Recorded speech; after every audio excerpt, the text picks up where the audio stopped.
Welcome back, everyone, to Crossplay, our video game podcast here at the Whatnots. It is Saturday, September 25th, 2021. This is episode 91. Coming up on today's show, Nintendo announced more directs as part of their direct. Kena is out, and it is my game of the year. I don't know about you guys. And Alan didn't like Kena, so I killed him. That's why he's not here. Kyle is a disembodied voice in the background. Hello, I'm a ghost. There he is. But if you're hearing this, if you're just listening, you wouldn't notice that Kyle's in the background because you're still going to hear his voice. Just not as often as you'd probably like. You know what I mean? Yeah. Not feeling great today. Not feeling great. But we will get to all of that in a bit. My name is Gino Viteri, and I am joined by Ignacio Rojas on camera and on audio. What's up, Ignacio? How you doing? Hola, Gino. Yo estoy muy bien. ¿Cómo estás tú? Estoy muy bien, Ignacio Rojas. Qué bueno. Felicidades al mes de hispano. El mes de la herencia hispana. I don't know. Yeah, I don't know. Sometimes, I think you're Spanish. We're also joined by Kyle Springer. I said it already, but he's just the voice. Okay, so my Spanish is. I feel like since you live in Chile, Ignacio, you're always talking Spanish. You know what I mean? Yeah. When we hope, yeah. So, yeah, I mainly talk Spanish if I'm talking to people that only speak Spanish, which is mainly my parents. But like my siblings and stuff like that, I'll speak English and pretty much my daily life I'm speaking. Yeah, and also what's English, interesting about your Spanish is that you clearly have an accent. Your like Spanish has an accent. Yes, yeah. Yeah. Like that's the thing. So when you hear my English, I have an accent, and when you hear my Spanish, I have an accent. Well, I mean, I don't have like that deep accent. Like English is my second language. You know what I mean? I have like that. Oh yeah. Like in that like sense, people it's have not much. like as I've moved further up north from Miami, people are like, "Are you from Miami?" And I'm like, "Yeah, I'm from Miami." Yeah. People notice it's like a Miami sort of accent, but anyway. Guys, so Alan is not here. Yep. Because Alan, as you guys know, when we first saw Kena, the gameplay trailer for Kena. I believe it's pronounced Kena. No, have you played it? Yeah. Kena, you stupid fool. Okay, and I told you this before. Before the game even came out, I was like, "It's Kena," and you're like, "I believe it's pronounced." And I was like, I'm still convinced that it's Kena. Well, that's very disrespectful, Ignacio. On this month of Hispanic Heritage Month, you're gonna be disrespectful like that and mispronounce somebody's name. That's terrible. Kena. Alan said that the gameplay was not up to his standards, right? That's what he initially said, right? I don't know now. It could be entirely different for him. But as far as I know, that's how he felt about it. So, can you hear that in the audio? Killed him. Said I'm not gonna have this man living on this earth if he doesn't like the way this game looks. You know what I mean? Yeah. So that's what I did. I mean, and that's why he's not on. Who would dare say anything less than great about Kena? Right? Yeah. Right? Yeah. Getting great reviews, by the way. Great reviews. Very well deserved. I have thoughts to say about it, though. But other than that, guys, we don't have much to talk about, so I guess I'll tell you guys a little bit about my day. I'm here. We do have some stuff to talk about with the Nintendo, but we could blaze through some of that stuff. But just so you guys know, I love this show called The Vampire Diaries, right? Have we heard of this show? Ignacio, have you heard of this show? Does it have to do with Twilight? I know that that has vampires, and I'm sure there's a diary too there. Yeah. Well, they mentioned Twilight and Vampire Diaries. They mentioned Twilight as like as a fictional thing because they're vampires. Like they act like they're real vampires. Twilight's just a fictional story. So anyway, Vampire Diaries was filmed here in Georgia, in a town called Covington, Georgia. So I went this morning. My girlfriend took me to go see the town of Covington, Georgia, which is called Mystic Falls, Virginia on Vampire Diaries.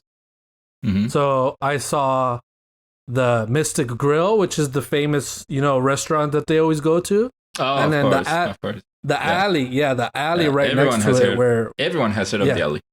Yeah, exactly.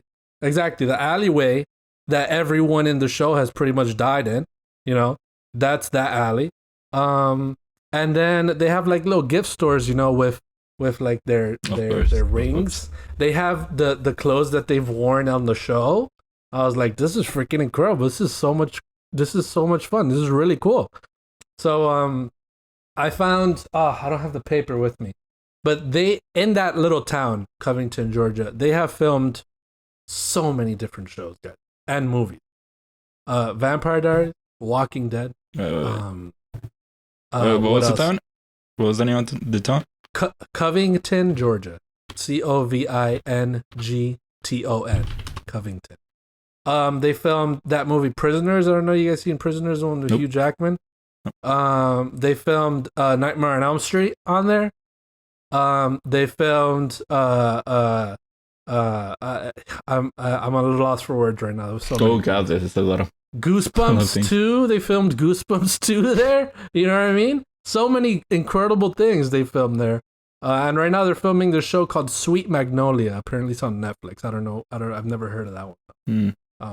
Sweet Magnolia. But anyway, so that's what I did for the entirety of my day up until now when we were recording. And they have like little gift bags. Let me show you guys. Like all these movies and TV shows, and I've seen none of these. Dr. Sleep. I watched Dr. Sleep. Look, it's a blood bag, right? Yeah. Like, because, like they would drink blood bags in Vampire Diaries. I'm showing, for audio listeners, I'm showing a picture of a blood bag. And this blood bag in particular is a shower gel and body wash. Okay. If you want to wash yourself in blood. Yeah, I didn't buy it though. I don't need shower gel right now, so I didn't get it. But yeah, really, really cool town. If you're a fan of Vampire Diaries, go check it out. And if you're not a fan of Vampire Diaries, but if you're just a fan of town squares, go check it out. If you want to go, Ignacio, and you want to have the full experience of the white American in America, go to Covington, Georgia. Yeah, I have that in mind. Traditional white American. There you go. I'll put that in my list. What about you, Ignacio? Anything new? Anything today? Not much. Last week I wasn't here because we were celebrating our Independence Day. So yes, how did that go? Did you get hit by a firework? Again, we do not use fireworks on our Independence Day. I think the only time we use fireworks is New Year's. I see. Okay. Yeah. That's what we were talking about, because we were like, how do they celebrate? Like, what do they do? I mean, we have our typical things that we do. We fly kites. We have Interesting. Several. Do you let go of those little lanterns and you let them into the air for all the things you've done wrong? Again, that's New Year's. That's New Year's? Yeah. Oh, you do that for New Year's? Some people do that for New Year's. I do not do that for New Year's. No. We fly kites. We have different games that are for that purpose in specific. But no, mainly it is about just having a barbecue. Be with family. Sigue hablando español, me gusta. Sexy Belle in the chat. Guys, that's my mom. Very interesting name for her to do. Sexy Belle. Her name is Ceci. Yeah. So, and Gino's Spanish is rough, got worse, just noticed. That's my sister. So, there you go. No, it's not. Vamos a seguir hablando en inglés, mom. So, entiende, por favor. I just. Go ahead. We talked about how it is Hispanic Heritage Month, and that's because so many Latin American countries celebrate their independence roughly around this time. I see. Yeah, it's interesting how different countries have their independence days on September 16th, 18th. Yeah, like around that time. When is Ecuador's Independence Day, I wonder? I wouldn't know. I can look it up. Anybody in the chat know Ecuador's Independence Day? Since we have Ecuadorians in the chat right now. Anyway, we don't need to look that up right now, Ignacio. We're running low on time. I have it here. Okay. Kyle, do you want to add anything about how you've been? You're just feeling a little sick, so. Yeah, not feeling great today, but I actually want to congratulate you, Gino. Yes. This weekend is your 1 year anniversary here at the Whatnots. Yes. So congratulations, yes, I forgot dude. about that. Yeah. Thank you so much. Yeah, it's been a great year. The 17th is Ecuador. Ecuador's. It says here's August 10th. Past. Oh, August 10th. Anyway, let me just talk about my. I want to reflect on my 1 year at the Whatnots. It's been great, guys. Spoiler alert. Spoilers. My bad. Spoilers for my 1 year of being here. And I cannot believe it's been 1 year already, guys. It's crazy, man. It's happened so fast. What a year. And Alan too. It's Alan, his yes. 1 year, but he's Alan's not. Didn't we have this week them in separate episodes at first? I think Alan came out joined after I did. Tested you guys out to see how you guys would do, and then we both made it official. You guys were on the same. Yeah. No, we interviewed both of you guys at the same time, but yeah, we did. Yeah. One of you one episode, and then the other one the next episode, and then both of you the episode after that. Ah, interesting. Yeah, it's crazy. I started being just a guest. I was a co-host, right? Yep. And I always thought Kyle does this so naturally. This is so good. It's very he's definitely got experience doing this. And then slowly I started coming in my own, and then now I'm doing this, and hopefully, and then now we're here. Hopefully people notice everything we've been doing, man. I think we do great stuff here. I really do think we do some quality content, because you compare other podcasts out there, you know what I mean? Some shitty podcast. There's really some bad podcasts out there. Yeah. And we're not one of those, No. We're not one of those, fortunately. So, guys, let's get into what we've been playing. All right. For a second, I thought you were gonna start naming names. I was gonna start. No, I was thinking about it, but I couldn't think of any other podcast. I was also thinking about who do we know that has a podcast that we can talk shit about, but not seriously. I was gonna say Waypoint because I've been on their podcast. Yeah. Then I was just those guys just have they're a mess. But then you also might not know which Waypoint. Yeah, that's what I'm saying. There's one that we don't want. They're actually really good, and they Yeah. But Waypoint's a good podcast. Kind of funny games daily. We can just say that. Shitty. They're bad. They're bad. Yeah, let's just say that. Remember Ignacio said that, not me. Because you can turn that around and it's going to be I'm the bad guy. You and me, we're both here. Anyway, Ignacio. How much you hate Craig. God, Ignacio, you have so many games on here, man. Can you please... Oh, yeah, you said in parentheses we won't talk about all of them. Okay. No, I mean, we can. We don't need to talk about them.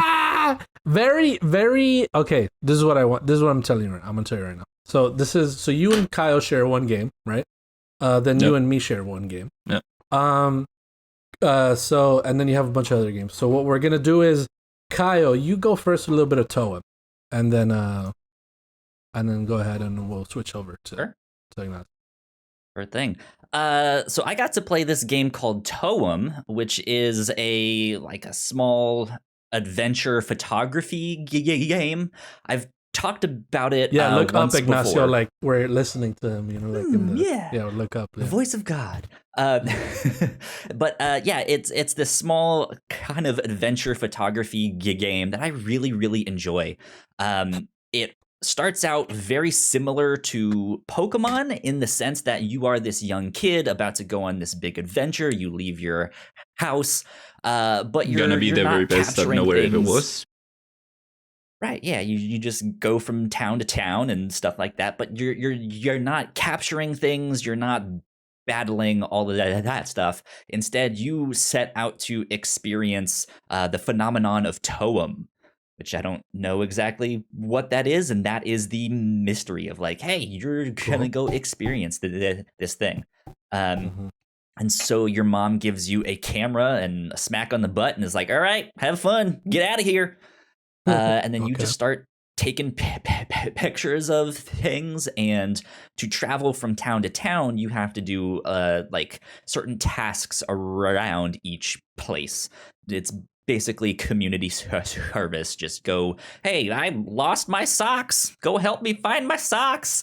I need help. And so then you have to go find the socks, and then they'll give you a stamp for like, hey, you helped me find my socks. And then after a certain amount of stamps, you can take the bus to the next location.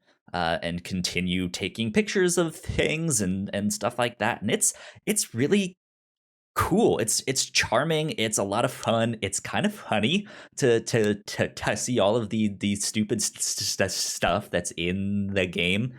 But it is this like black and white like art style. It looks like it was hand drawn. It's third person, but when you pull out your camera, it goes into first person and stuff like that. So you can look around with that. And Pop Agenda gave us a code for the demo back when the demo was just about to come out. So I got to play that early. And I played that on PC, and it worked fantastically. But they gave me a code for the Switch. And so I've been playing that on Switch, and it is a fantastic Switch game, and I highly recommend it if you want something very calm and charming to go play. So Awesome. there you That's go. nice. That's Toem. That's nice. Awesome. Mhm. Awesome. So Toem. Okay, so Ignacio, start with Lost Judgment, right? You have Lost Judgment here. Or actually, you know what? Fortnite, Metal Gear Revengeance, Digimon, touch on those, and then go into Lost Judgment. Then we'll do Kena, and then you finish the death. Okay, so Fortnite, didn't get to talk about it last week, but there's a new Fortnite season. The season is Cubes. So Cubed. If you haven't seen it, you will not get what it means. But basically, the island has been invaded by all these cubes as a result of the alien invasion. So last season it was aliens. The event for the end of the season was you were going to attack the mothership. That all went to shit, and everything, all these cubes fell down from the ship. So now they have made, for the most part, there hasn't been many changes. Of course, the gameplay is still the same. You had the common, they changed certain areas of the game. Two of the biggest changes that they've done have been, one, there are now these quote-unquote events going on in the island itself called the Sideways. So you will see in the map, it could be either this giant globe covering like a one area of the map, like a city or a location or whatever, or you can also activate them. But so what the Sideway is as the name implies, it is a play on the Upside Down from Stranger Things. So if you go in there, everything is dark, and there are these creatures that come in, these NPCs that attack you. So you have those, and then the other big changes that they've done is with regards to the experience and the missions. So before, you would just be given missions to gain experience, and you would have, say, like 15 at a time, and each, as you complete them, or as by each week, you will get certain new missions. The way that it is done now is that they are now tied to certain NPCs and their punch cards. So each NPC will have their own punch cards that has like 5-6 missions, each worth progressively more experience. But also, you can only, as yourself, carry, I think, like 5 missions at a time. So this time they gave it a bigger emphasis on playing with friends. So if you're playing alone, you will have like 5 missions at a time. If you play with more friends, theirs also get added up to yours. So you can get to 10, 15 missions at a time. And if one of you completes that mission, everyone completes the mission. And if all 3 of you have the same mission, there will be just 3 missions of the same type, the same thing at once. And so because of that, I feel like the leveling up has been much slower than it has been in previous seasons because of that. And also there's a whole thing where since you have only a limited amount of missions on your own, if you want to, there are like 10 punch cards, I think, or if not more, that you can activate, but you can only have 5 active. So if you want to activate a new one, you will have to get rid of one. And so because of that, the leveling system, I do not like what they did. With that side, you are leveling up slower, but I do like what they've done with the sideways. I do like it when Fortnite adds these new elements to throw off the... It's not just Battle Royale. It's not just you versus other people. There are also this other thing that is there that can be you against the environment. And that will give you newer weapons, cooler weapons, or newer materials to upgrade your weapons. Cool. So those are my thoughts so far on Fortnite. Metal Gear Revengeance, I can pick it very quickly about it. It's not necessarily my type of game. It is more of an action game. Do not know what you would call that. It's like, it is made by Platinum, so it is a Platinum style game, if you know what that means. Yeah. And so it isn't necessarily my type of thing.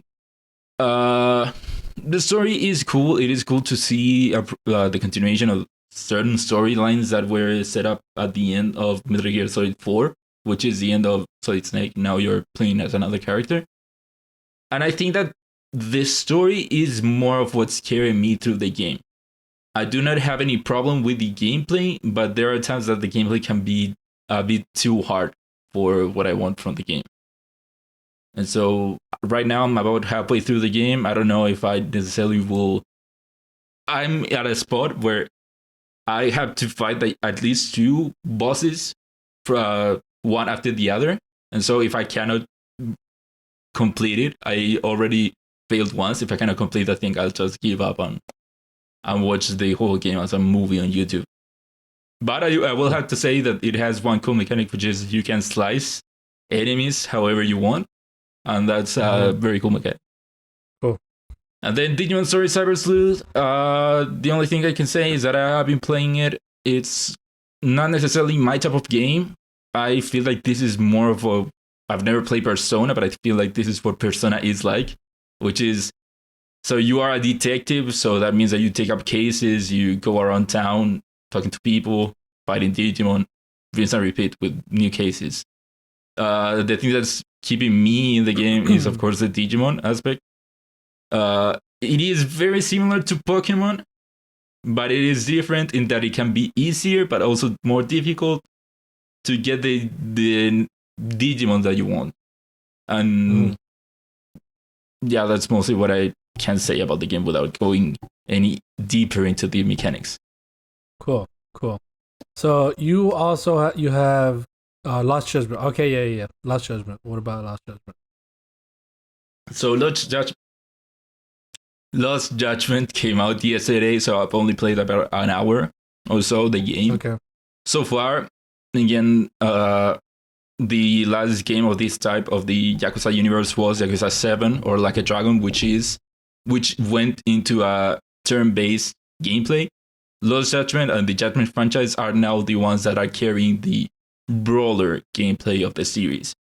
So far, I'm liking going back to the brawler fight style. I think that much more than the turn-based gameplay, I think that the brawler gameplay serves the story and the whole environment and everything that's going on way better than turn-based. The story so far, like I said, it has been about an hour, so the main story of the game hasn't really started yet. But I've seen, you have had hints here and there about what's going to happen. Like you're seeing here in the video, these 2 firemen about to find a dead body hidden. And so right now, I'm guessing that that's going to be the beginning of it. That looks real, man. That's so crazy. It looks really good. Okay, that's another thing. The game looks great. It looks so good, visually speaking. But yeah, like I said, there's a dead body. There's this guy, which I've already gone through in the game. And so it feels like there is going to be a bigger mystery about what's going on with this guy in particular and what's going on with these dead bodies. Do I need to play Judgment? Do I need to play Judgment? Do you need to? So I would say not necessarily, at least for now. Okay. There are, again, it is a continuation of the last game, so they are gonna have these are already established References, characters. Yeah. You will not know necessarily why they are the way they are or what they went through before this game if you do not play. Damn, that's a Judgment. dead ass body, dude. Yeah. Ooh, oof. But yeah, like I said, I'm about an hour or so through the game. So in these Alright. Yakuza style games, that's not much. Sounds good. So you also have been playing Kena. I have played Kena. How long have you played it for, Ignacio? So I could probably tell him. Like an hour and a half tops. Okay, so I could talk about it more. Alright, it's not like my thoughts are pretty base level either way. But as you guys know, I have been looking forward to Kena Bridge of Spirits since they announced it. And I always had very high hopes for this game because of how it presented itself. And those expectations that I had, those very high expectations, fortunately have been met. And I am absolutely loving Kena Bridge of Spirits. I understand the critiques that people have. I totally understand everything that people are talking about the game. But I think what stands out about this game just, squashes those critiques to the ground. It's so, it shines in ways so incredibly. So I guess the critiques that I've been hearing and what I immediately noticed was it feels like an older game remade for the new consoles, but that doesn't mean it's bad. My initial thought was this feels like Jak and Daxter to me. That was my initial thought, which as you guys have heard, if you've heard the podcast before, I always say they should bring back Jak and Daxter. And my initial thought, my thoughts were, and I still think now, if Jak and Daxter is going to come back, if it's not through Naughty Dog, Ember Lab can very well make a new Jak and Daxter game. 100%. It seems like they have some sort of inspiration from Jak and Daxter. So when I say PS2, like not PS2, but older games, that PS2 is what I've heard. I would say PS2 more than any other generation. Jak generation. and Daxter stuff. PS2, GameCube. The way it felt to play as Kena. She feels a little bit heavier. Her dodge is what gave me like that's Jak's dodge. Like you see that how you just saw it, that looks like Jak dodging. So the other thing that I noticed was when you go into cutscenes, we're so used to cutscenes now just being in game, like in engine. With God of War and Last of Us, stuff like that. Cutscenes are just you're going in the cutscene and then it doesn't change and it looks the same when you start playing. This one very clearly fades to black and then goes into a cutscene, as if you're playing one of those old style games that clearly Final Fantasy games where you would see the cutscene and then you would go back to like the polygons. And also like you're seeing here, it has the black bars in it. Yeah, like it has the black bars and all that stuff. So it feels like the first time it felt jarring to me because it felt like I'm playing the game and it goes into a cutscene and it's like a YouTube video of just of part of the movie or something. Yeah. But you quickly get used to it, and this game is, if not the most beautiful game I've seen, one of the most beautiful games I have ever played on any console. Especially on the PS5 so far. So, and the fact that what makes this my game of the year, so far, I mean, we don't have that long left, but what makes this my game of the year so far is that if this is their first game coming off of one animation that they did, a fan-made movie for Zelda, this is a Amber Labs is a development studio that I think, with the right resources and with the right care taken of them by Sony specifically, they can be just as big or even bigger than Insomniac and Naughty Dog and be one of their shining stars in a studio. Because I am shocked at how beautiful this game looks, how comfortably it plays, the creativity, the story itself, the narrative. It's so beautiful. It's really a really good game, and I love it. I love how cute the little rat people are, your little companions. I love the story. It's emotional. So if you don't know Kena, she's like a spirit guide, similar to I think we go offline. Oh yeah, so it also went offline for me. I think we went offline. Yeah. Anyway, okay, we're still recording. No, it's alright. So yeah, so kind of Yeah, we're still recording, but the stream is acting up. So you could figure that out. Okay, anyway, so what was that? What was my thought on? So Kena is a spirit guide, similar to what Kyle played before, Spirit Fair, where you help spirits, finish their end of life and go into the spirit world or whatever it may be. And that is what she's tasked to do. So that's where the story is leading me through. I haven't learned much about Kena, which is interesting. It just sort of drops us in, tells us what she is, and that's it.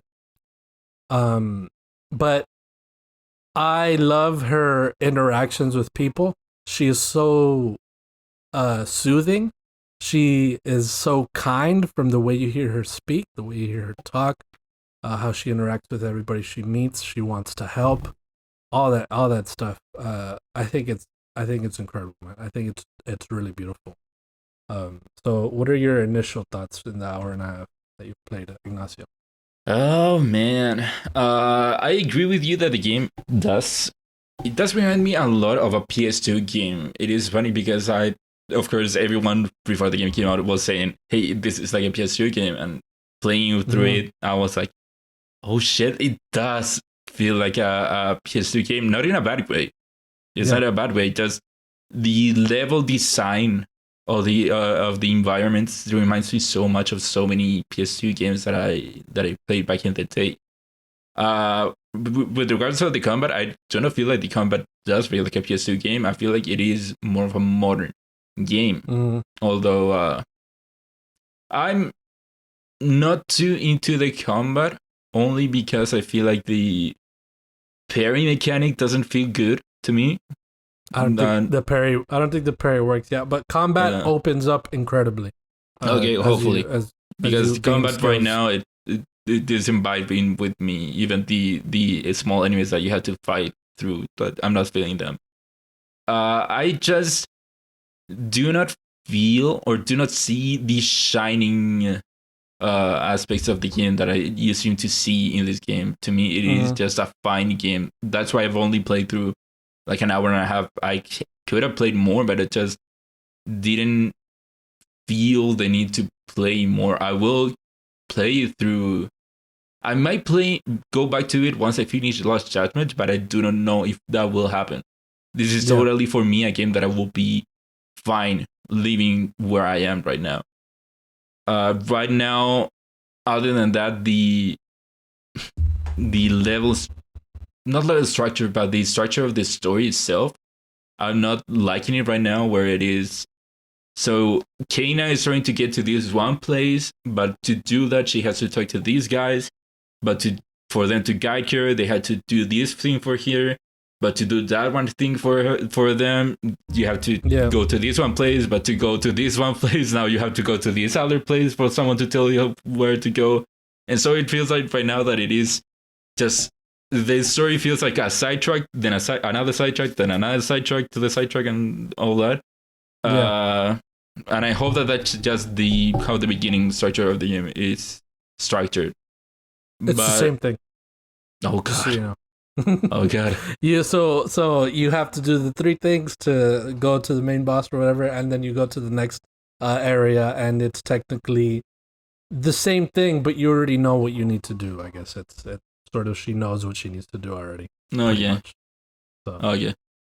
But yeah, this, if you have a soft spot for games of the PS2 era, this will be Mhm. right there for you. Again, it is pretty much as if they would have either done a PS2 game right now, or if Yeah. they were remastered a game that this game came out during the PS2. Again, it is Yeah. incredible how much it is true. Mhm. The PS2 comparisons. I think of it as, because I like to look at the thing as a whole and not just judge the game on what it is. Like I mentioned before, it being their first game, Mhm. an incredibly beautiful effort and execution on it, and the fact that I think this game could have, it would have been extremely reasonable for it to be a $60 game. I think this being a cross generation game, being a regular full price game, I don't think anyone would have had any questions as to why it's that price. I had a question that it was, why is it $40? Is it really that short? Because this looks like a beautiful game, but this looks like a game. I don't think it's as long as Ratchet and Clank, but it doesn't need to be. I think it, on what it's been so far, and knowing how much I still have left, I totally understand if this was a full price game. But it being $40, even better. It's definitely worth that price. It is definitely worth that price. So I think it as a whole, it's definitely it. The scores that it's getting, from what I've been seeing, they make entire they make sense. So definitely a great game, and a very high on my list right now. Right now, we don't know. I'm happy that it didn't disappoint you, knowing how much you were looking forward to it. Yeah, it does Now, not is it disappoint. self-fulfilling prophecy? Who knows? But at least you're enjoying it. Maybe. Who knows? Yeah. We'll see. Ignacio, how's Deathloop so far? And then Kyle will add a little bit more to that. So far, I finished Deathloop. Okay. I finished Deathloop. So a bit of a backstory. I'm a big fan of Arcane, especially the Dishonored games. I mentioned once before that Dishonored 1, I finished it twice on PC, then once on PS3, then once on PS4. And so that game, I love it so much. Deathloop takes a lot of the Dishonored gameplay of it, but it changes it a bit of the formula. As you know, Deathloop, the whole thing is that you are reliving the same day, and you have to find out how to kill these 8 visionaries. You have 4 locations and 4 times of day, and you have to figure out how to do it so that they all line up in one day. Sorry. Well, we not to interrupt your stop. Yeah, sorry for that. Something distracting me. But no. But we already, Kyle talked about Deathloop extensively. Oh, okay. So you talked about that. Yeah. So just your thoughts on it, I guess. Okay. So you talked about it before. I've explained how the whole thing works. It's complicated to explain because there's not like a simple, it is this one thing. Mm-hmm. But yeah, it's good. It's fun. I loved it. As a Dishonored fan, I really loved it. Like I said, there are a lot of things that are similar to Dishonored, but it does it in a different way. And as to the whole, let's call it Groundhog Day part of the game, there have been, funny enough, there have been several games like that that had come out this year, and I think the most easy comparison to this game would be to compare it to Returnal. And one thing that I love about this game that Returnal didn't do is that, yes, I am restarting the loop so many times, but it still feels like I am moving forward. It isn't just like a loop. It is a loop that keeps going forward and forward and forward. Yeah. And I like how, you can spend the whole day trying to achieve this one thing. And the whole world will restart, but Cole already learned all the things. So the game does a good job of tracking progress. the progress that you are doing, and you are doing a lot of progress. Where, as in a game with Returnal, it felt like the progress only came once you killed the boss at the end, and even then, that progress could be taken away from you pretty easily. This game does a lot of good job of you are constantly progressing through the game. Yeah. I agree. I've beaten it too, and it's up there, man. I think this might be my game of the year. It might be. It's just like, so I've beaten it, and I do have to say I think the ending felt a little bit flat. Yeah, the ending falls flat, for sure, which is unfortunate. Mm-hmm. But the game is still just so much fun that I'm still just like, man, I wish there was more. I want more of this. Like, I want to go back in and keep playing. Mm-hmm. But I've kind of done most of the things. There's still some things that's like, I never really figured out what those what the delivery system thing was. It wasn't necessary. No idea what that thing is. But yeah. Oh, sorry. I want more. Please give me more of this. This game is so good. Yeah. Like you said, the ending falls flat, and other than that, I have two criticisms. I feel like, one, the enemies can sometimes be a bit too dumb or forgiving for my taste. Again, having played through Dishonored 1 and 2, it felt at different points like that. And my other criticism is that there isn't much of an incentive to go back to the game. You already figured it out. There isn't much more to do. Whereas with Dishonored, you had to think of, first playthrough, I'll do it as I do it, but next time I will try to be stealthy and find the ways of not have to kill any of the targets. Just do a non-lethal run. And I feel like for this game, first of all, there was no incentive of not killing anyone. But other than that, I feel like once you figure out how to take everyone in one loop, yes, there are multiple. Some of the things that you do, there are multiple ways of doing it.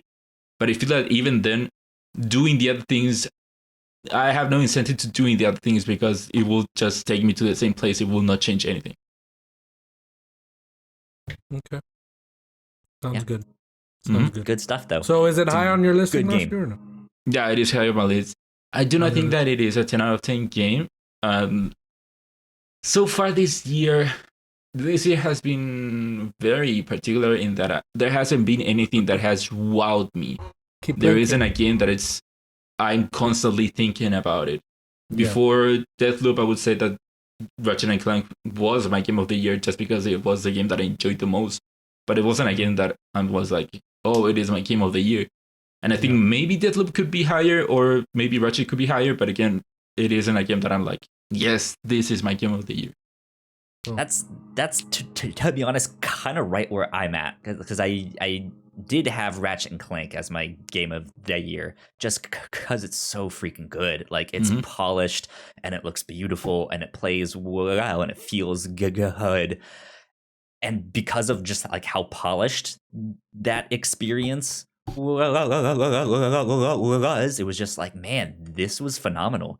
And then Deathloop was really, really good. Has some things that's like, it stinks that, there's not an end game, and it stinks that the end fell flat. But the loop of the actual gameplay is also really, really good. Yep. And it was really fun. And it's also like a Kyle game. Like, I love this stuff. So it's like neck and neck. Like, depending on what day it is or what shirt I'm wearing, Ratchet and Clank might take my game of the year, but maybe Deathloop. I don't know. Well, we will have more extended discussions on those on our Game of the Year podcast, which will be coming soon. Let's, my friends, get into a little break. Let's do some housekeeping. We put a lot of hard work into the shows that we make, and yes, we make multiple different shows here at The Whatnauts, and we'd love it if you would check them all out. You can find out more information on our website at thewhatnots.com, as well as your favorite podcasting platform of choice. When you type in The Whatnots, all of our shows will pop up right there. Just don't forget to give us a nice rating and review if you like the shows. If you want to support what we do here at The Whatnots, patreon.com/thewhatnots is the best place to do that. You can support us for as little as $1 a month. You can get all kinds of exclusive content at the $3 tier. You can also get a shout out and thank you on all of our shows at the $5 tier. You can support us on Twitch by subscribing to our channel at twitch.tv/thewhatnots, and we would love to have you all join us for our live streams and talk with us in the chat. And lastly, we have merch. If you want to grab yourself a shirt or a sweatshirt or a mug or something else, go to thewhatnots.com/store to pick up some merch today. And we are back. I want to give a shout out to our Patreon supporters at the $5 tier and above. Sam, thank you so much for supporting us at that tier. You have kept us alive. Thank you so much for that. Any shout outs for shows, Kyle, real quick? Yeah, so Ignacio, you and I did some reactions to the first 3 Star Wars Visions shorts that are up on Disney Plus, and I think tomorrow night we'll be covering numbers 4 through 6 because they released the whole season, but we're doing it in smaller chunks to react to that whole thing. So go check out the Reactor Core for that. But Ignacio, high level thoughts on Star Wars Visions? What's up with that? Thumbs up. Two thumbs up. I watched now. After the first 3, I also watched the next 3 and 2. Thumbs up. Cool. Awesome. Sounds good. Awesome. All right, my friends, let's get into the news of the week.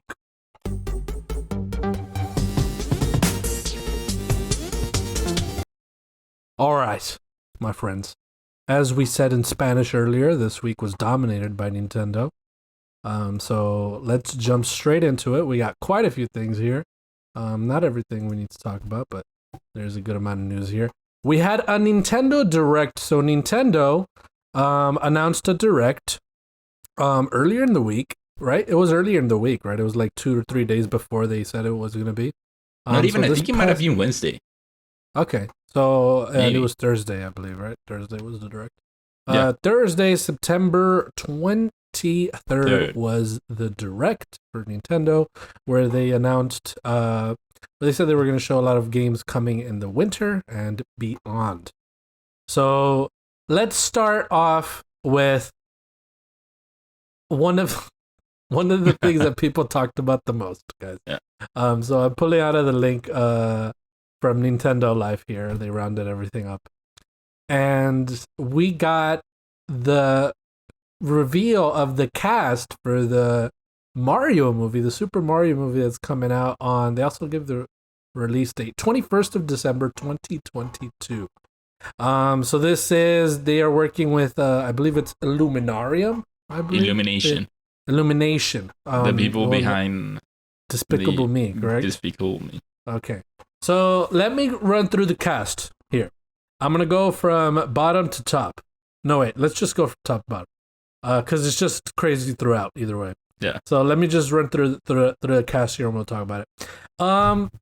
As Mario, Chris Pratt, okay, Charlie Day as Luigi, Anya Taylor-Joy, our Hispanic queen, Ignacio, as Princess Peach, Jack Black as Bowser, Keegan-Michael Key as Toad, and Seth Rogen as Donkey Kong. They have 3 other ones. I remember Fred Armisen is Cranky Kong. I don't remember the other 2. But it is Spike and another one. I forget what they are. But they also said that Charles Martinet, which is the voice of Mario, will be doing voices for the movie, but not Mario. So, Ignacio, Star-Lord as Mario. What do you think? How do you feel? How you feeling about it? Now that we have these casting of people, I have a bigger. I can see in my head what this movie will end up being.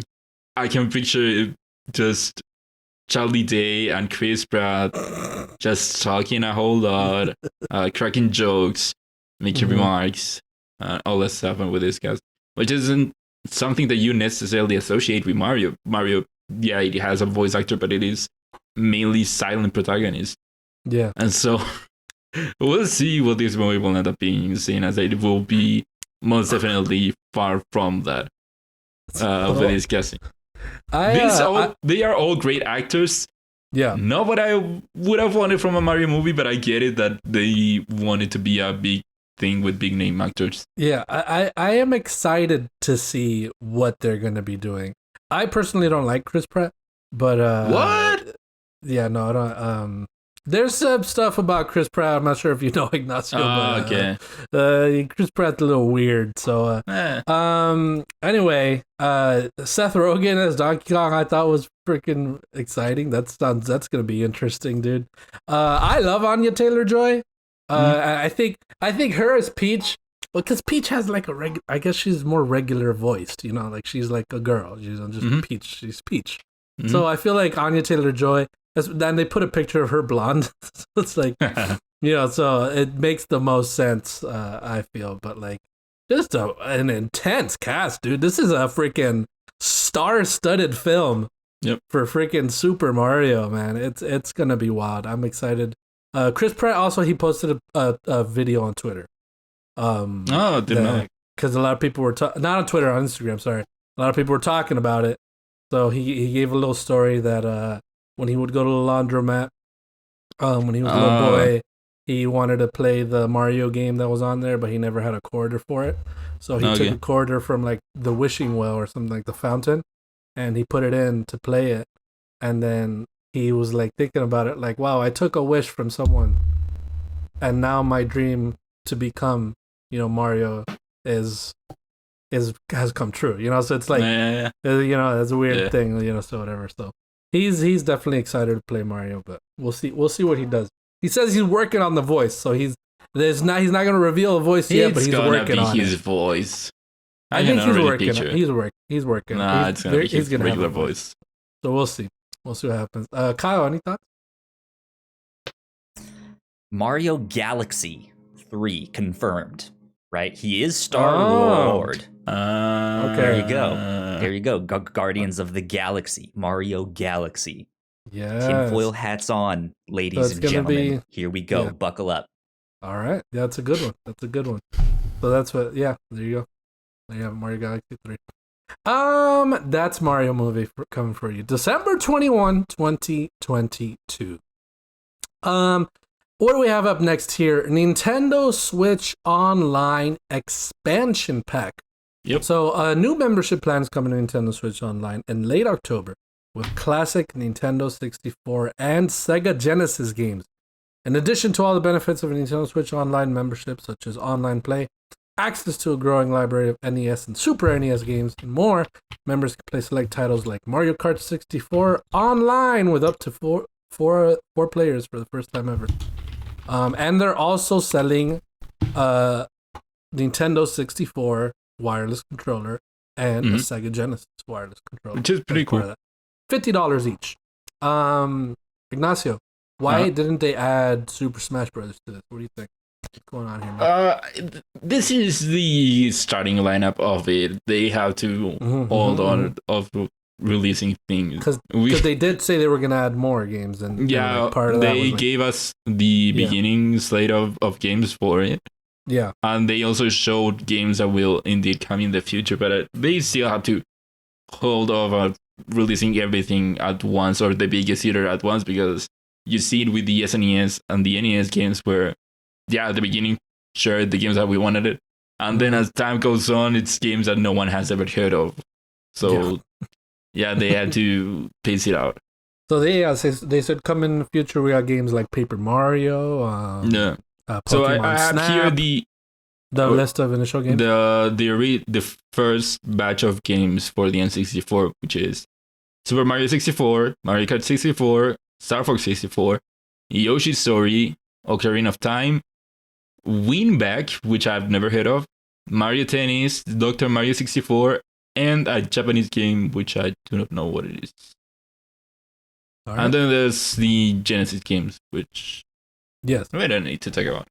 No, we're not. So they are adding N64 and Sega Genesis games to Nintendo Online. So that's Kyle, I'm just gonna, if you want to butt in, you butt in, okay? Just so you know. Sure. Cool. All right. So I'm gonna keep going here. Let's go on to. This is not my game of the show. I have a game of the show, guys. I think you might know, if you know me, you might know what it is.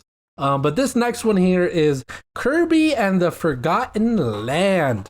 So this leaked like the day before. I think it was the day of the day of. So yeah. I didn't see the leak. And then people started mentioning it after. But yeah, the next Kirby adventure on the Nintendo Switch system is going 3D. This new 3D platforming game, players can freely navigate areas using familiar Kirby copy abilities. What lies in store for Kirby as he explores a mysterious setting filled with abandoned structures from past civilization? Find out when Kirby and the Forgotten Land launches on Nintendo Switch in spring 2022. So far, guys, they said this was going to be mostly direct for winter. Everything I've said is 2022 so far. So, there you go, Kirby. I've only ever played Kirby, Ignacio, in Super Smash Brothers. What about you? Mess around with other Kirby games. The SNES one. So, what's funny about this, since they're showing the trailer, sorry to interrupt you, Ignacio. I thought this was freaking Dream Island from Kingdom Hearts, dude. Oh. Did you see that? I thought it was like, oh my god, it's Sora and Smash. Yeah. They teased it like twice, dude. Yeah, it does look People like were saying it looks like The Last of Us, or This when dude he right here. wakes up on the beach, it's Deathloop. Like Kirby's in It also Deathloop. reminds me of Crash Bandicoot, the first level. Yeah. Have you So played it? this one looks fun. I think this is gonna be a good game for a lot of, because Kirby is popular, but he's not Mario or Luigi, or he's not like that, level of popularity. So I think this is gonna build a new fan base with this new game, because this looks like it looks like a good game. It looks nice and fun. So we'll see. Kirby hasn't excited anyone in a while. They keep releasing Kirby games, but no one cares about it. Yeah. But yeah, this it reminds me a lot of Mario Odyssey, in that it is looks much like a bigger than Kirby, any other Kirby game that we've seen. I It's think like it Kirby might be Odyssey. closer to 3D World, but still. Mhm. At the beginning of the trailer, I was a bit iffy on it because it looked a bit empty and a bit out of place. But then as it kept going and they showed you going through the levels, the enemies, and even the boss fight, I'm so in. I'm so in with this game. Yeah, it looks like a game that I will purchase. I have not played Odyssey, so maybe we'll see if Oh my god! I'm even interested in this one. Why next are you even up, here? I'm a little sad Alan isn't here. 47 Potatoes in chat. Hey, how are you? Sorry, audio listeners, if you're listening to it later. I'm just saying hi to the chat, okay? So relax, all right? Gosh. Bayonetta 3, guys. Alan, as you guys know, has been very excited for Bayonetta. He has it on his fantasy draft, and it is not releasing this year. It is coming in 2022. That's all they gave us, just a year. That was a gameplay trailer. And a gameplay trailer. They gave us a short little gameplay trailer. As you can see here, looks very. I thought so. This is what my mind is running through. Okay, platinum, because you see platinum at the this top. looks there. like a Kirby game. Yeah. Yep. I was like, okay, what This is open this? future looks like Kirby. I was like, what is this? Is this Monster Hunter? And then I thought, okay, maybe this is Astro Chain. I'm seeing Astro Chain. I was like, oh, Astro Chain 2. Oh, look at that. But my initial thought was like Bayonetta, I would assume, And then they went on a little bit long with this, like this part of the trailer. Mm-hmm. And then finally she comes in. So, Ignacio, do you have any history with Bayonetta? Nope. No, Zero. not at all? Again, the closest I've ever gotten has been Metal Gear Rising with Vengeance, so no. Which is entirely unrelated. It is platinum. Okay, so the closest I've gotten, I guess, is near. Yeah. Near Automata. Oh, speaking of Platinum, guys, I'm very sad that Scalebound got canceled. Yeah, I saw your tweet. Why did you bring it up out of nowhere? I just thought about it, dude, because Why? Platinum. Because I think about Scalebound every once in a while. If you guys don't know, Scalebound was a Microsoft exclusive game that was going to come out for Xbox. It was like it was a co-op. You build your character and you ride dragons and stuff. And I was like, this game looks freaking You wear awesome, your dude. Beats headset. You wear your Beats headset, you play music, and I was like, this game is gonna make me get an Xbox. And then they canceled that shit? Like, they canceled that game? Really? My God, dude, I can't believe them. Anyway, Kyle, what are you doing here? Because you're messing up the whole thing.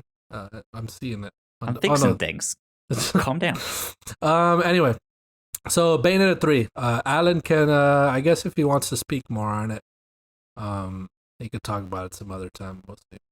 Another thing for Alan, I guess a little not much. He doesn't play Monster Hunter, but Monster Hunter Rise got a new expansion / DLC, whatever the heck, called Sunbreak. This is paid DLC expansion, coming in summer of 2022.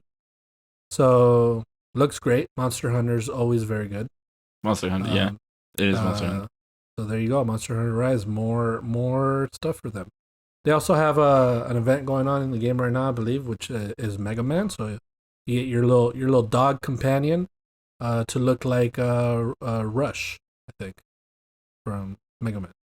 Mm-hmm. There you have it. Monster Hunter Rise Sunbreak, summer 2022.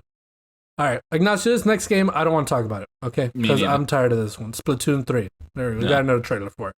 I'm tired. Like, so when I was watching the direct, I was like, Splatoon 3, get out of here. Like, please, come on. Like, I don't think anyone really wants you, but, like, you're here, and we're, like, okay with it. But at the same time, it's like, when we're expecting freaking, what are we expecting? We're expecting a new Mario Kart. We're expecting, some more Smash characters. We're expecting a whole lot of stuff. And then Splatoon 3, you come in and last for like 4 minutes. Like, come on, guy. Relax. Get out of here, dude. Splatoon 3, new trailer, whatever. Mammals, the rise of the mammals, apparently, or something. No. Anyway, I really hated on them there. Sorry for that if you like Splatoon 3. Just kind of tired of it. This next one, it's called Voice of Cards, The Isle Dragon Roars. So this is, I think it's a tabletop RPG. Yes, it says here, used to be a tabletop RPG and it's launching on Switch on October 28th. So this game specifically, Ignacio, when the trailer started, I was like, this sounds like Nier. Like the music sounds like Nier Automata. And lo and behold, this game is being directed by Yoko Taro, which created Nier. So this one's like a sort of like a card game, kind of. It's very weird. It's not my style game, but I think it's really cool that it is that, it has that cool Square Enix, Final Fantasy sort of art style, and it's like turn-based battles with cards and stuff like that. This one's also coming to PlayStation, not just exclusively on Switch. So this next one is my game of the show. Chocobo GP coming in 2022 exclusively for Switch. Oh man, it's a get for Nintendo. It's such a get for them. It really is, dude. It really is. So Chocobo GP, if you guys don't know, Chocobo is the famous bird that people ride on Final Fantasy all across, the history, the franchise of Final Fantasy. And this one, it's Chocobo Grand Prix. So it's a lot of little Final Fantasy characters, but what they showcased in the trailer is, it's sort of like a Mario Kart game. It's a kart racer, with Final Fantasy characters. So you have like Vi, the little black mage, and you have like the white mage girl, and then Chocobo. You have a little baby Chocobo on rollerblades. Like he's not even in a little car; he's in rollerblades. So they're racing up a storm, throwing stuff at each other. This is what's gonna kill Mario Kart. Like I'm telling you right. For It's sure. gonna kill Mario Kart. Yeah, right, The Ignacio? Mario You Kart agree? killer. You saw it in every headline. Mario Yeah. Kart killer, Chocobo GP. You know. Mario Kart. I'm genuinely so.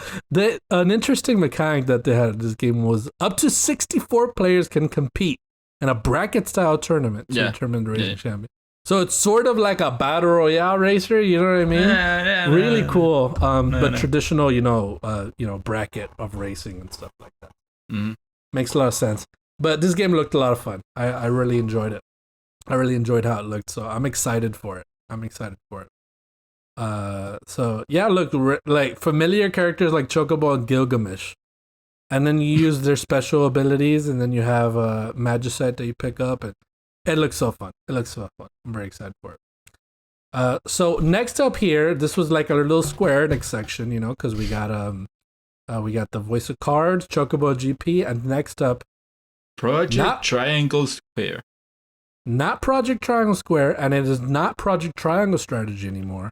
Similar to Project Octopath Traveler, they dropped Project and just called it the Project Triangles. Like, it's not Project Triangle Strategy, it's now just Triangle Strategy. So there you have it. We got a new trailer for that game. And did they give us a release date? Yes, March 4th, 2022. Man, that whole January, February, March, the whole season will be filled with games. Those first 3 months are going to be banger after banger after banger. We're all going to be poor as shit, but you know what? We're going to be playing video games, guys. Am I right? Am I right, dude? We're going to be playing video games, huh? Okay. Yep. So, Project Triangle Strategy. I played Octopath Traveler a lot of the time before bed because it's a very soothing game. Very beautiful 2D sprite pixel-based game. I love the art style. And Triangle Strategy, not Project Triangle Strategy, Triangle Strategy, is an HD 2D. So there you have it. They are coining the term HD 2D and using it for these games. And that one's coming out March 4th, 2022, and it looks very fun. Very soothing. Very soothing. I wish I was into these type of games, but I'm just not an RPG guy. You know what? I wish I was too, Ignacio, but I still play them. I don't know why. I still play them. But still, one thing that I'd like that they announced is that they took feedback from the demo and are implementing it into the game. Yes. I think that's really cool that, they released the demo for a reason, apparently. Mm-hmm. Yep. With the survey. I, for one, yes, am super excited about this game. There you go. I'm stoked. I love the demo. I played it and was just like, I am sold. They don't need to show me anything else. This game looks awesome. Good. Kyle, huge fan of triangles and squares. I really am, man. I just love geometry, and I'm trying to strategize all of my triangles. That's what I live for. Triangle Strategy, just for you, Kyle. Just for you. Next up, is this Square Enix? I don't know. I don't think so. ActRaiser Renaissance. So this game was a huge surprise for a lot of people. And this what they do, what I like that Nintendo Directs do is, I'll say it right now in just a minute. But so ActRaiser was a classic Super NES game. And it is coming back on Nintendo Switch, remastered in HD. It is also on PlayStation. So this one's like a side-scrolling action game, and there's also like a top-down sort of town management, thing to it. So a lot of people love this game, and we're very excited to see it come back in fully. This is remastered, right? Like fully remastered HD or whatever. I don't know. They're saying remastered in HD. Yeah. Yeah, it is. So there you have it. But what I love that Nintendo Directs do is they announce a game and they're either like a demo out right now, or they're like, the game is out tonight. And it's like no other, I don't think any other really like showcase really does that other than Nintendo. And I gotta give it to them, man. That's really cool that they do that. Because nobody was expecting this game. And then they're like, and you know what, guys? It's releasing today. And that's freaking awesome, dude. That's so awesome to do that. So, anyone gonna try ActRaiser? You guys gonna try this one? Nope. No? I think we're too young for it. We're too young to have experienced the first one. So we don't know. Because that one came out like Super NES. Like, that's like, way way before my time, you know. Anyway, skipping this, Dying Light 2 Stay Human cloud version coming out. There you go. And Dying Light Platinum Edition. Okay. Deltarune Chapter 2. They announced that coming to Switch along with Chapter 1. So it's Deltarune Chapter 1 and 2 coming to Switch. And also, guys, just so you know, I think Deltarune Chapter 1 is free on PlayStation. I think it's free on PlayStation right now. I don't know. I have to check. I think it is. I think I saw it, but I have to check once again. So we'll see. Let me just might be wrong by the time this goes live right now as we are on Twitch. I think Deltarune Chapter 1 is free on PlayStation. Anyway. I can check right now. So that's Chapter 1 and 2 coming to Switch, and it is also coming to PlayStation. Animal Crossing and Super Smash Bros. Ultimate updates are coming. So they announced in this Nintendo Direct, they announced 2 Nintendo Directs. One for Smash Bros. And one for Animal Crossing. And those will be coming soon, and we will report on those when that happens. But let's talk a little bit, my friends, about predictions. They're revealing the last fighter for Super Smash Bros. Yeah. I think it's going to be... You know what? I'm just going to go with Sora. I think it's going to be Sora. But if it's not Sora, it's Master Chief. What do you think, Ignacio? It's not gonna be Master Chief. Everyone's so? on. Oh, it's gonna be Master Chief. It's going to be Shrek. No, it's not gonna be. What do you think? I think it's... Goku. It's freaking Goku. It's going to be Goku. If it's not Goku... Gino, I want Goku in there so bad. You do not know how bad I want it. But God, that would be so cool, dude. Oh my God. as to for more possible things, I would like Sora in the game. Yeah. I don't know how likely it is for Sora to be in the game. My fear is that it is going to end up being another Pokemon or another sword fighter. Yeah. Yeah, or another fighting game character that I do not know about. So I also think that just, to come full circle, I think take off the assist trophy. It has to be Waluigi, man. Like, why would they not? I would hate that. Why would That's they just not a have meme. Waluigi as a character? meme. They have Luigi, they have Wario, they have Mario. I don't Why don't you care. have Waluigi? I don't Is he care. not They're canon? They're so far away from that. If they do that, I would be so mad. Let's take a Mario character. It's just a meme. It's gonna be Chris Pratt as Mario. Chris Pratt as Mario. Yeah. Oh man, Kyle. Let me get one prediction from you. One prediction. What was the new legendary Pokemon in Pokemon Sword? That way it can be both a Pokemon and a sword character. Damn, there you go. Oh my God. Zacian Zamazenta. Yeah, one of those. Oh man. That one. That's a good one. That's actually a very good guess. Probably very possible. Because they're like, oh, you guys don't want any more Pokemons? Oh, you don't want any more swordsmen? What about a Pokemon swordsman? God damn it. It's going to be something. I'm going to tell you right now, no one's going to like it. I don't think anyone's going to like it. I think it's good. It's the last one. Whoever it is, there will be a vocal majority. If it's not liking it. Sora or Master Chief, then nobody's going to like it. I'll tell you It's right now. not gonna be Master Chief. There's no chance in hell it is. If it's Master not Chief. Sora, Master Chief, or Goku, then I don't know. We'll see. We'll see what happens. It's Kazuyu. What's his name from Nope, Yakuza? But the nope. Monkey Ball version. There you go. Okay. One Kazuma from Monkey Kiryu. Ball. Kiryu Kazuma. Here you go. Machima from. That's probably going to be, Well, maybe that's it's going to be a Yakuza character. Ignacio, probably. Maybe. Maybe. Could be. That could be. I don't We'll see think what there has ever been a Yakuza game on. It's going to be Nintendo. one of the monsters from Monster Hunter. That's a good one, too. Anyway, let's move on. Next up, Hyrule Warriors Age of Calamity expansion. I thought this game was long gone already. I don't know. They're still adding to it, so there you go. Yeah. We got a new expansion for that coming on October 29th, so a month from now. We got another trailer for Mario Party Superstars. I'm really hoping this game does well, because it'll give me some points on my fantasy draft, you know what I mean? Mhm. And then we're getting some more free contents for Mario Golf Super Rush. Two Mhm. new playable characters, Koopa Troopa and Ninji. Ninji is the new character on Smash. They're telling us. They're literally telling us. It's freaking saying it. Next up, Disco Elysium, the final cut, is coming to Switch in early 2022. Is the physical version, sorry. And digitally, it's October 12th for Switch. Star Wars Knights of the Old Republic is being released on Switch on November 11th. This is by Aspyr, so they're just porting it.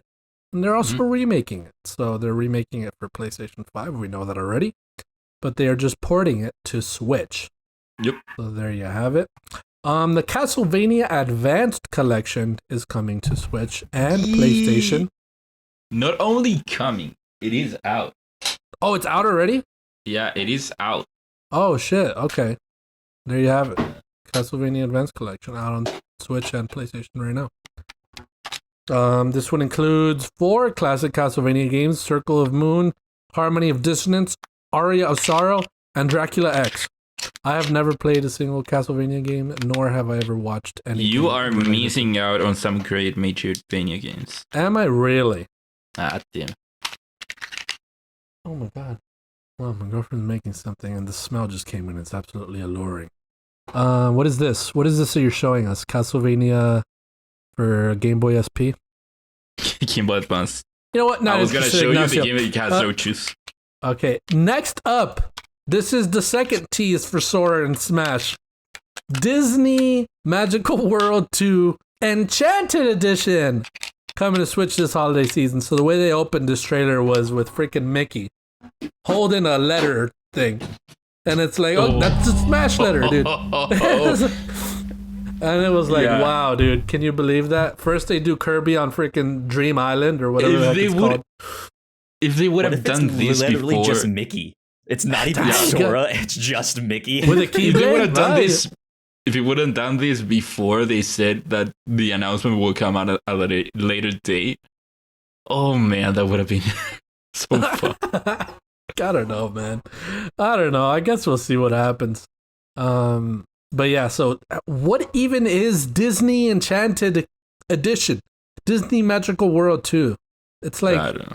I don't know, man. Whatever. That's coming this holiday season. Go check it out if you want. No disrespect to Disney.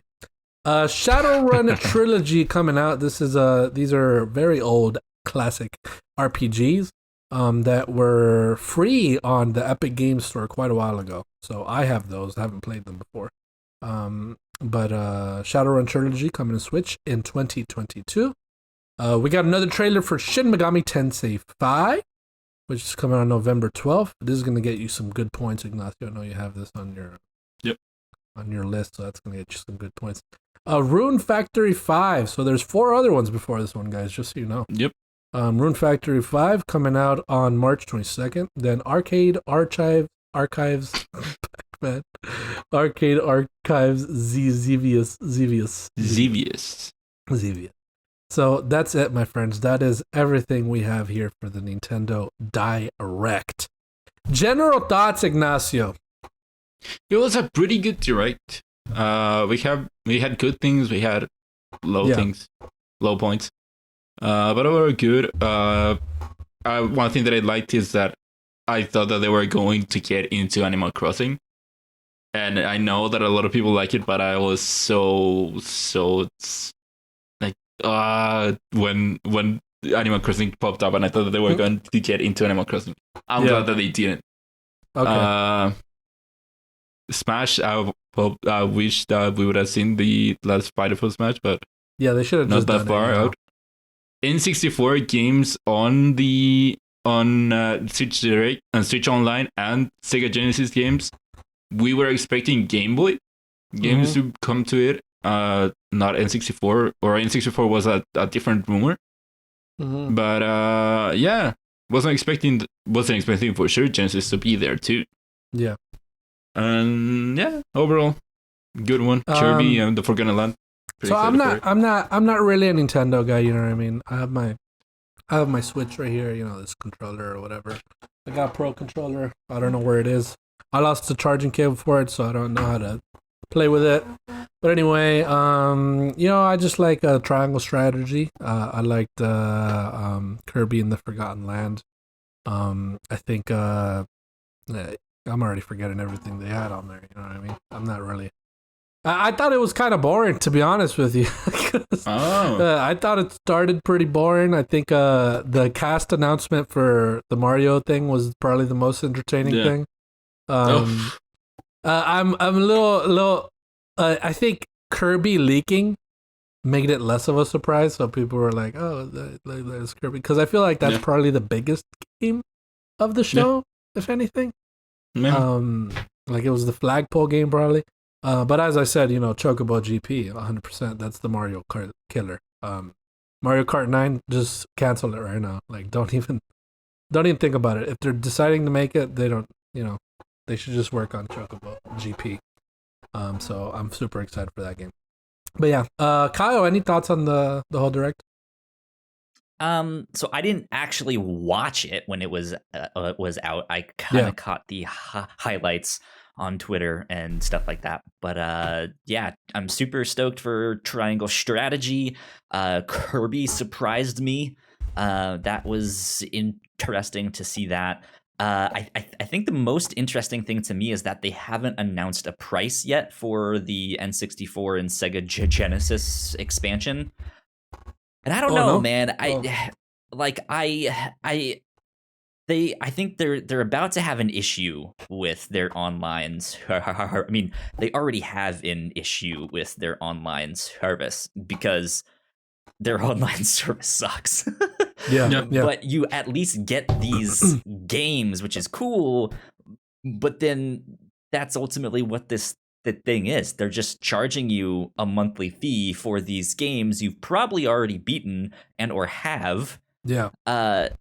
So it's the whole thing is just strange. I don't know. You know what? I'll tell you right now, Kyle. They don't give a shit. Yeah, they really don't care. They're just like, hey, you'll buy this again, right? Yeah, Nintendo's gonna Nintendo, as we know from the whole Bluetooth debacle earlier. This, last week, they don't care. They'll do things when they want to do them. Okay, so if they're gonna charge $100 for this for a year, people are gonna do it. They're gonna buy it. I'm not gonna buy it, but people are gonna do it. And also, yeah.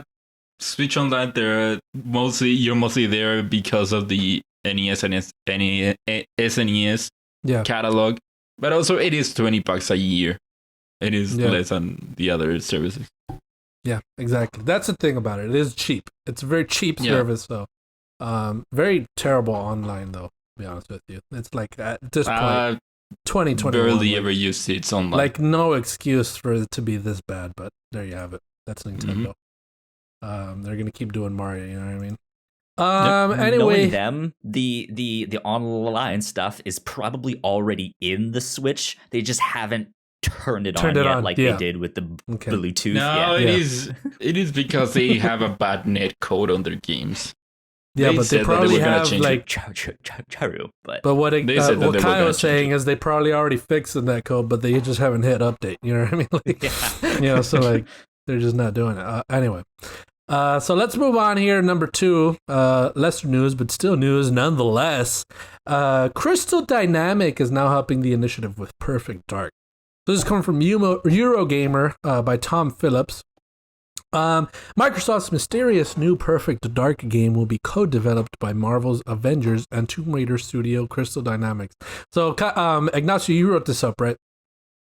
It is from Eurogamer. It's from the thing. So this is how I would write it up. So Microsoft, the initiative, has announced that they are working with Crystal Dynamics. But when they tweeted it that they were going to do it, they were like, the award-winning studio of Tomb Raider.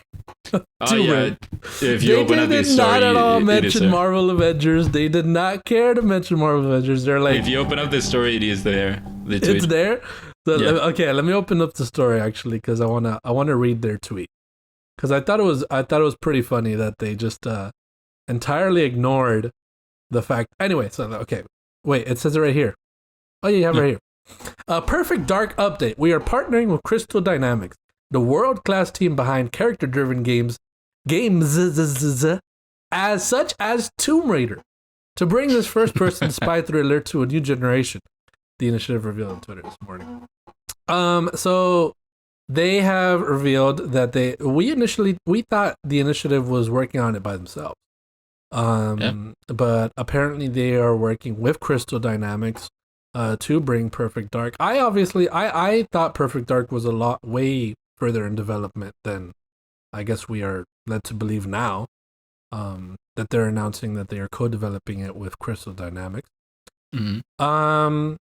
What are your thoughts, Ignacio? What do you think of this?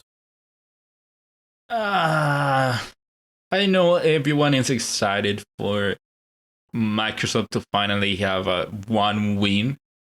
If you compare it to Sony, that just keeps getting very exclusive after great exclusive, and people look at the initiative as the studio that is gonna bring that win for them because it is made up from people who have a great track record. But still, the initiative is a new studio. They haven't proven themselves. How new is it? When was the initiative created? It was a few years ago now. It was a few years ago. This is their first project. Yeah, like we barely know that it is Perfect Dark. We got that CG trailer. Mm-hmm. But we do not know anything other than that. And so, yeah, you can see it two ways. You can see it as, hey, this is our first game as a studio. We just need help because it is our first game. Or you can see it as, oh shit, they are in trouble. They need someone else to help them deliver the game. Yeah. It makes sense that it is Square Enix because, as it says here, the initiative was founded by former Crystal Dynamics boss Daryl Gallagher, and also counts Tomb Raider reboot director Daniel Neuberger among its ranks. Yeah. So it at least makes sense that it is Crystal Dynamics. Mm-hmm. So, okay. There you go. There we have it. They were founded in 2018. 2018, so 3 years ago. Yeah, as Ignacio said, it was founded by some former Crystal Dynamics employees. So there are some connective tissues there. That raises a question for me that when studios are founded, that's when when they announce that they're founded, that's when they first come together. And now they're going to start working on something. I feel like they should be like, this is us and we're working on this, and they've been working on it. You know what I mean? Because like you're announcing a studio and then 3 years later we finally hear something from your studio. Yeah. It's pretty interesting. And you would think, the regular development cycle of a game, if they founded themselves 3 years ago, they would be close to development, like ending development now. I don't know. I feel like with new studios, if it were a game that after they've already developed other games, 3 years, you would think that. I feel like with a new studio, you have to add up 2 years at least more to it. When was Ember Lab created, huh? Guys, what's that? I guess we'll see that. Kyle, you look that up while we move on. I want to know when Ember Lab was founded, and we'll see what happens there. Let's move on, guys, here to number 3, the NPD for August. Ignacio, what does NPD stand for? The National Polling Data. I don't know. It stands for... real quick, before y'all figure that stuff out, Ember Lab was created in 2009, and they've been working in animation. Oh, yeah, I mean, well, I guess. Yeah, that makes sense. But I guess I was thinking of them as just like to make the game. I don't know. I guess we don't know then. We wouldn't know how long it took them. Anyway, NPD stands for No Product Denied. Ignacio. Nope. Stands for. Nope. No Product Denied. The NPD for August. We got some bullet points here. Yeah, but if you open up the story, you will see the list of games. Okay, so let me go through the list from least sold to most sold in August. Let's go through it. Hold on, give me a second here. Where's the list? Where's the list now? Here we go. This is for August 2021 games, top 20 games, but I'm gonna go only for the first 10. For physical and full game, digital from Nintendo, PlayStation, Steam, and Xbox platforms, publishers, and digital leading on dollar sales. So number 10, MLB The Show 21. Very incredible. The MLB The Show 21 is still being sold on PlayStation when it's on Xbox Game Pass. So, what does that have to say? You know what I mean? Number 9, Assassin's Creed Valhalla. And Assassin's Creed Valhalla was 20 last month, so apparently people were very interested in it this month. Number 8, still trucking along, Minecraft, of course. Number 7, Legend of Zelda Skyward Sword. Number 5, Marvel Spider-Man Miles Morales. People still buying it. Number 4. You skipped one game. Did I? Oh, number 6. Number 6, Mario Kart 8. Still going. Still going. But don't worry, when Chocobo GP comes out, that's out of here, dude. That is not that's not gonna be on the list anymore. Number 5, Marvel Spider-Man Miles Morales. Number 4, Humankind. This is on Game Pass as well, right, Ignacio? Yep. So it's still being sold. Number 3, Call of Duty Black Ops Cold War. Number 2, Ghost of Tsushima, I believe because of the director's cut. And number 1, Madden NFL 22. Gosh, sports games, am I right? Am I right, guys? Freaking sports. You are dude. right.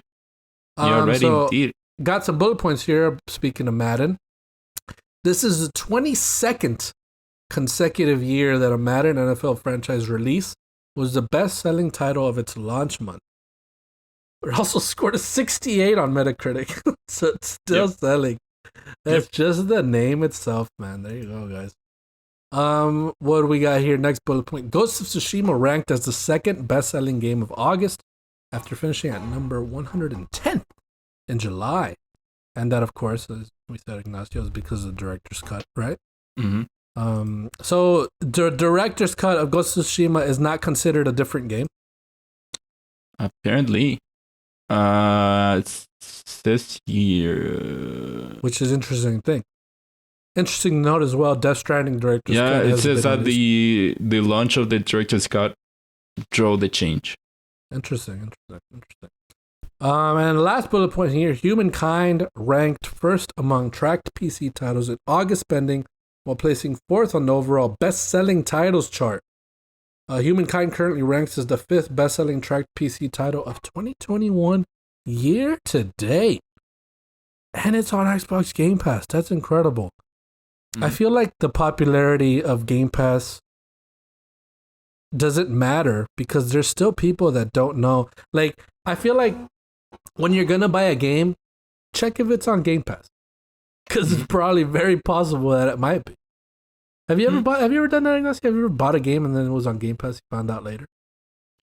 Found out later. I only got into Game Pass recently. I see. Okay. I don't have much to say because there's about that. Like, what was it that came out recently? I was like, oh, Boyfriend Dungeon, I think, or something. And I was like, damn, everyone's talking about Boyfriend Dungeon. I should get that. And then I was gonna go buy it, but it was on Game Pass. I was like, oh my god, very incredible. Game Pass. And also Humankind was a game that I was gonna play it, and then I found out that it was on Game Pass. Yeah. So I played it because of Game Pass. Power Game Pass. Yep. Anyway, NPD really slowed it down for a little bit. So we're gonna go into new and notable. Take us into new and notable, Kyle.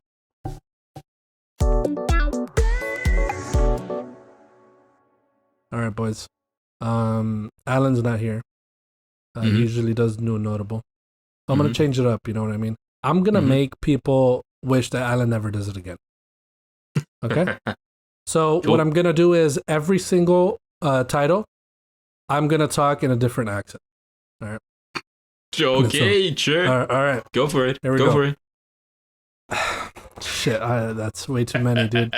So let's just do it in a country accent. Ghost Runner for PlayStation. No, you already said. Ghost Runner for PlayStation 5 and Xbox Series X and S coming out on September 28th, which is Tuesday, for audio listeners. If you're listening to it on the day this episode releases, it's out on Tuesday, as well as New World for PC. As you guys know, I'm very excited for New World, developed by Amazon Game Studios. It's their first game and their first MMO, so we'll see what happens there. We'll see how long they support that game for. FIFA 22. Ignacio, you're a Spanish speaker. You got anything to say about that one? Nope. I'm not into soccer.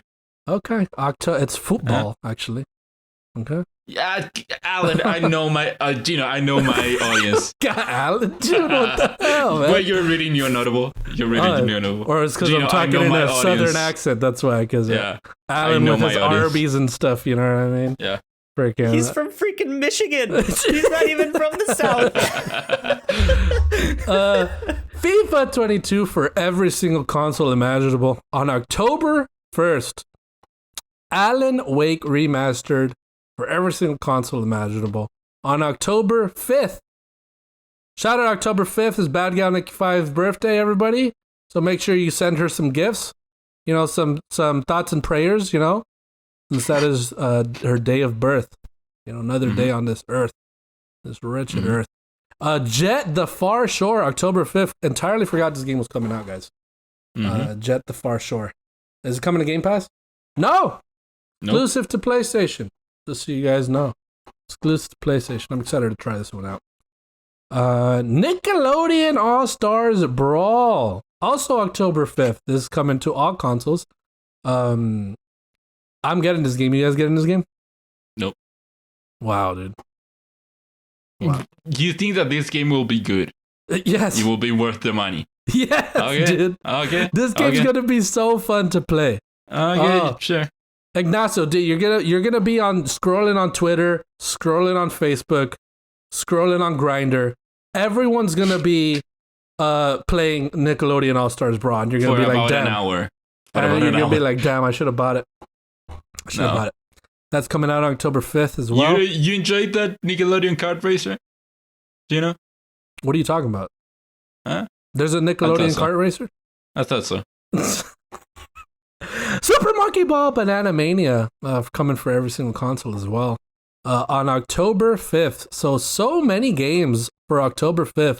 As I said earlier, you guys, Badianiki 5, very popular streamer. Her birthday's on October 5th. So if you want to buy every single one of these games for her, Jet the Far Shore, Alan Wake Remastered, Nickelodeon All-Stars Brawl, and Super Monkey Ball Banana Mania. There you go. Very, very good options for that. So that is new and notable. Alan is dead, so he is old and noted. I hate that he coined that, and it's like now we have to say it, you know what I mean? Yep. Now we freaking say it. Anyway, take us into the lightning round, Kyle. God, Ignacio, I've been talking for so long, man. You want to do lightning round? No, bring me the energy, dude. Bring me the energy. Okay, so first up, Fortnite League reveals Monopoly crossover. I had not seen this one. I do not know. Really? The Fortnite player hasn't seen this, huh? Yeah. Interesting. Yeah. So Fortnite leaked a Monopoly crossover? How? What kind of crossover? I'm gonna be honest with you, Ignacio. Will it be able to play as a Monopoly man? I'm gonna be honest with you, Ignacio. That's all I know. So quit asking. Or can I play Monopoly in the game? I have no idea. It's just a picture of the Monopoly board. That's all it is. Or can I play as a little car? I don't know. Car? You know, I think it's just a backpack or something. It's a back bling. I think that's all it is, if I'm going to be honest. Can I play it as a shoe? Maybe. Can I play a shoe? Who knows, man? Okay. Nah. Who knows? I don't know. Number 2, Apple will not let Fortnite back on the App Store until after all the appeals are finished. So, Apple is still sore with Epic. Similar about to the whole legal thing. Similar to Splatoon 3, Deathloop until right before it came out. I am tired of hearing about this, guys. Let's be honest. Like, they are squabbling like little children already. Like, let's get it over with. Man, like, I want Fortnite on my iPhone. Like, just fight. You know, like, they have to, like, just fight. Like, fist fight. Like, let it out. You know? Yeah. Like, they're just trying to be like that with each other. And it's like, come on, guys. Who is the CEO of Epic? Tim Sweeney? Apple Cook. No, that's Tim Cook. That's from Apple. Oh, okay. Tim Sweeney and Tim Cook? Tim Sweeney and Tim Cook fighting it out. Freaking fight each other, dude. Like at this point. Also, it says here that it could take out to 5 years or more. The whole litigation. So we're still gonna be hearing about it for 5 more years, man? Oh my god. Still got at least 5 more years, maybe. Oh my god, dude. Fortnite will be dead by then, for sure. And by the end of the 5 years, Fortnite's gonna be dead, and Epic's gonna be like, guys, like, please, just okay. Like we're done. The game's dead. That's it. Beat them down to submission. All right. Next up, Quantic Dreams is working on a new Star Wars game. Different than their catalog, this one will be similar to most open world games. Quantic Dream, So, as known, Quantic Dream from Beyond Two Souls and what's the other one? Detroit Become Human. Detroit Become Human, Yeah. incredible game. So Quantic Dream, pretty good game development studio, but it looks like they're trying something new here. Yeah, Quantic Dream. If you tell me Quantic Dream, the Star Wars game, it has you thinking about a certain type of game, you know. Yeah. And it reminds me of Star Wars Vision now, with how they went to Japanese studios to have them give their vision of Star Wars. It has been excited for it, but seeing that it will be an open world game, who knows? Yeah. Who knows? You know, another thing that I noticed ever since Lucasfilms got out of his deal with EA, or was it Disney or Lucasfilms or whatever? Man, everyone's making a Star Wars game now, dude. Everybody's making a Star Wars game now. It's freaking crazy, you get man. a Star Wars game. You get a Star Wars It's game. wild. But there we go. I guess we'll see that when that happens. You love to see it. Next up, Naughty Dog revealing new content on Last of Us Day.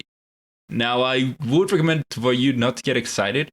It most probably will be just apparel, gear, some posters, whatever. She's gonna I be doubt in they will Smash. show. He's gonna be in Smash. Jelly in Smash. Oh, dude, that's a good one. I doubt it will be anything important. I do not think we'll see factions. Did they say what they say explicit? Like what they specifically say? New content for Last of Us Day? Is that I don't know. No, because they said something like that. That's what the article said when I saw it. But I don't know. I don't know. Oh, well, I guess we'll see. This is It's for Sunday. We're recording here Saturday, so on Tuesday when this comes out, we'll already know. So holy shit, guys! Joel and Smash. All right. Yeah. Next up. Next up, the expanded Disney Classic Games collection includes the Jungle Book and SNES Aladdin. And I think it also includes The Lion King. Yes, it does. It's not just these 3 games, but there's like different versions of these games in there. So it's interesting if you like wanted to play the Game Boy version of Aladdin and then get the Final Cut Sega Mega Drive one. It's in there. Go nuts. Awesome. Go nuts indeed. There you go. Classics. And then finally, a bit of a sad one. Respawn community coordinator said there was no Titanfall 3. But Respawn seems to be walking that back, saying there could still be more in the future. Never say never, I guess. Guys, what happened here? What? So it seems like someone was mouthing off on a live stream. It was their community coordinator who was like, there's nothing there, is the quote that he said. But according to an update from an article on Game Informer, Respawn, they said they're walking it back, being like, hey, there could be more in the future. Yeah. I think, but that's it. It all started because of the whole NVIDIA leak. And that's why they had to come on and say, no, we're not working on Titanfall 3. And they take that back. So who knows? I think so you have the community coordinator saying, no, there's nothing happening here. I'm not sure if that was just like a spur of the moment panic, thing to say. Probably. But then like for the official Twitter to say, hey, according to some, contrary to the others' belief, your own person, contrary to others' belief, there is a possibility that I feel like why wouldn't they just say like, we're not working on Titanfall 3 right now, but it's possible that we might. Like just say like, just be like that, like just like sure. Like because Apex is extremely popular, so and of course that's in the Titanfall world, right? So it makes sense that people would want another Titanfall. So why wouldn't you make it? Yep. So I don't know. I guess they're just I just think it's funny that lack of communication amongst themselves. Yeah, Like, I don't think they needed to walk it back. I think that yeah, they should have just stuck with, we're not working on it. yeah. But then see what they do is now like, oh, so they are working on Titanfall 3. Like that's how people are gonna be like. that's what like that's exactly that's what how it looks is. like. Yeah, so I don't know. But they think they worded it so cleverly where they're like, oh, you don't know. Maybe something, could happen. But like, come on, dude. Just be like, nah, not yet. Don't worry about it.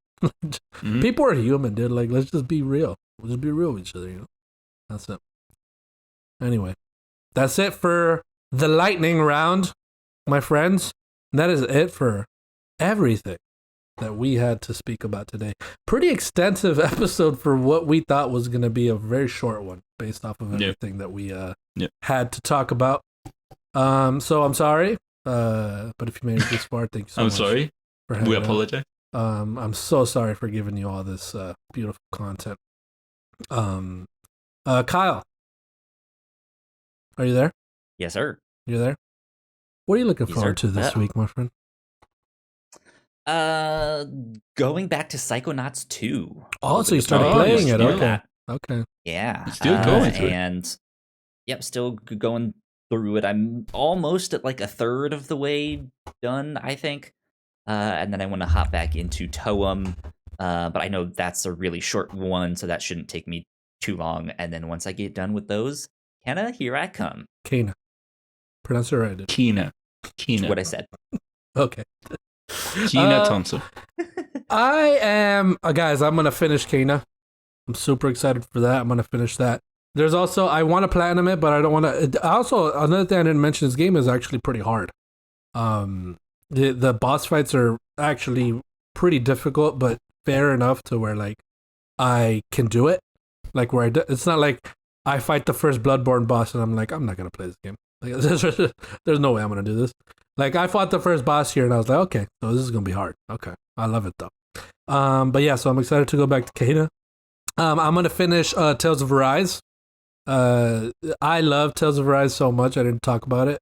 But man, man, that game has got me in the feels, guys. I love the love that is spurring in that game. There's just a romance between these two protagonists that I cannot get away from. They're really in love. Like, guys, she has a curse on her that if you touch her, you can get really hurt, right? Like, it electrifies you. No. But what he has is he can't feel pain. He can't physically feel pain. So he's the only one that could touch her, man.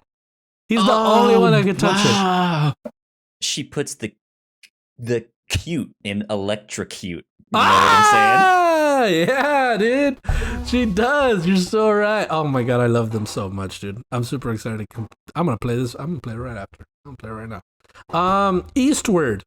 Eastward is actually really good. Eastward has given me a twist like no other. Eastward, guys. I want to just, you guys know about it. You saw it earlier. This is Last of Us for children. That's what it is. Like, it really is. Like, look at it, and this is Last of Us for children. You'll see it. So I'm excited to go back to all of that, man. So it has Kirby in it? I don't know. I understand. Yeah, that's a good one. That's a good one. Anyway, I'm done. Ignacio, what are you looking forward to this week? What are you excited for? What excites you? Playing more of the games that I already talked about, but Not games related. Me and Kyle already said that. Give me something else. Give me something else. James Bond finally comes out this week, so I'm gonna go watch James that one. Bond. Oh, No look at Time to that. Die. You know who's in Yeah. that game? Our other Latina queen, Ana de Armas. That game? Oh, movie. Sorry. Excuse me. Yeah, Ana de Armas is it. Oh, she's beautiful, dude. She's Cuban. You know that? I thought she was Spanish. Maybe wrong. Cuban and Spanish. She's both. Oh yeah. She's both. Okay. She's beautiful. That's what you're excited for? Yeah. Is it? Yeah. All right. Where can people find you on the internet, Ignacio? People can find me on the internet at Twitter at Ignacio Rojas B. That's IGNACIOROJASB. Kyle, where can the people find you on the internet? You can find me at Yo Kyle Springer on Twitter. You guys can find me on Twitter at Gino_Viteri. Let me spell it out for you guys. It's GINO_VITERI.